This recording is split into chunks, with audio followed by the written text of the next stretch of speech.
Taste the Daily. Last கட்டத்தில் 1000 ரூபா கொடுக்குறேன்னு சொல்கிறாங்க. என்ன மிஞ்சி 4 மாதம் கொடுப்பாங்க.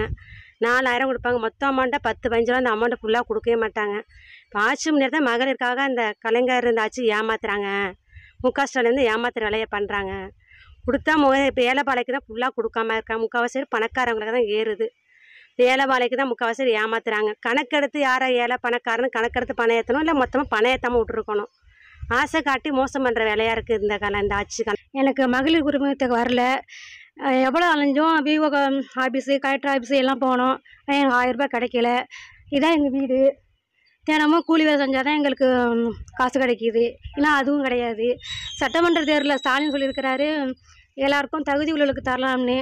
ஆனால் எங்களுக்கு இன்னும் கிடைக்கல. என்ன ஏமாற்றிக்கிட்டே இருக்கிறாங்க, இன்னும் கொடுக்கல. ரொம்ப கஷ்டமாக இருக்குது. பெண்களுக்கு பாதுகாப்பு இல்லை, சட்டம் ஒழுங்கு சரியில்லை, போதைப் பொருள் அதிகம். பெண்கள் 6 மணிக்கு மேலே ரோட்டில் நட முடியாத ஒரு நிலையில் இருக்குது.